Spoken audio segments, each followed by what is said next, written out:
Kehebohan yang ditimbulkan Roky Gerung masih terus berlanjut. Ada belasan laporan yang masuk ke polisi dan ingin agar Roky dihukum atas perbuatannya. Roky yang awalnya dengan gagah berani berkuar-kuar menghina Jokowi, akhirnya ciut nyali juga. Roky Gerung pun kemudian menyampaikan permintaan maafnya.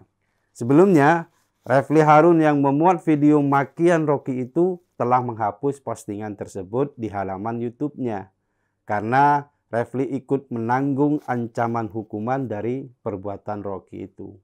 Demi mengelak dari hukuman penjara, Roky kemudian bersilat lidah. Dia mengatakan bajingan itu artinya orang yang disayang Tuhan. Tapi Roky lupa bahwa kata tolol tidak bisa dihaluskan seperti kata bajingan dengan merujuk akar sejarahnya. Begitu juga dengan kata pengecut, yang jika mau ditafsirkan dengan gaya apapun, hasilnya ya sama. Aksi ngeles Roky ini terbukti tidak tepat, tapi Roky tidak kurang akal. Dia berlindung dari hukuman dengan menyatakan bahwa dia tidak membenci Jokowi. Dia juga menyatakan berteman baik dengan anak Jokowi, yang dimaksud ya Gibran. Pernyataan Roky ini memang hanya sekedar alasan saja agar tidak didesak terus masuk penjara. Dia mungkin berharap masa pendukung Jokowi akan reda emosinya dan melupakan makian Roky kepada Jokowi.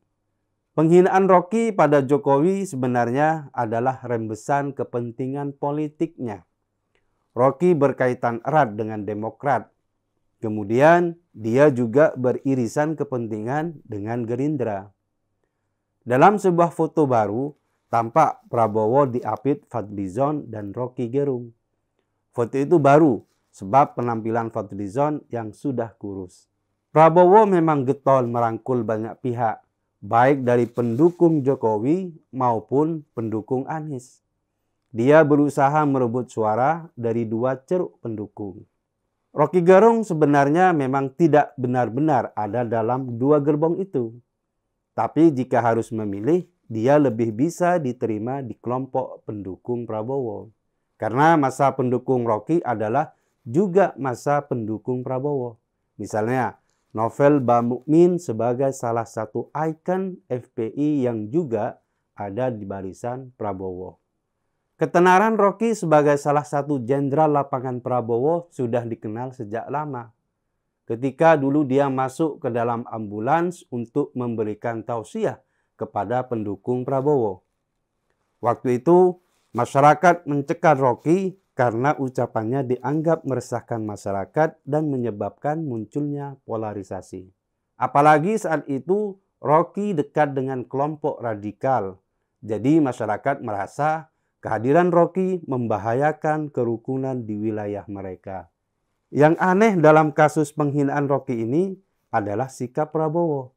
Dia sedikit pun tidak memberikan komentar atas perbuatan Roky. Padahal ketika Roky menghina Jokowi, segenap relawan Jokowi marah. Prabowo mestinya juga marah mendengar kata-kata Roky itu. Mengingat selama ini dia adalah orang yang paling sering menjual nama Jokowi demi mengangkat elektabilitasnya. Tapi yang terjadi sebaliknya, Prabowo memilih diam karena dia tidak ingin mengusik masa pendukung Roky yang kebanyakan membenci Jokowi. Prabowo main aman dengan tidak muncul ke permukaan. Kasus penghinaan Roky Gerung membuka kedok sebenarnya dari masa pendukung Prabowo.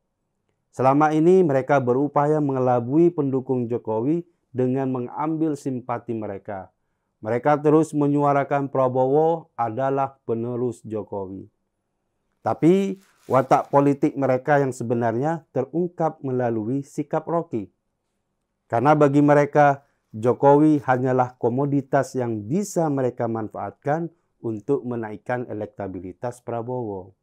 Hari ini jika Fadlizon dan kawan-kawannya diam, itu bukan berarti karena mereka mulai menyukai Jokowi. Tapi karena itu adalah strategi politik untuk meningkatkan elektabilitas Prabowo. Hari ini Rocky minta maaf setelah sebelumnya membuka kedok pendukung Prabowo yang masih membenci Jokowi sampai ke dasar hati. Semoga pendukung Jokowi tidak melupakan itu.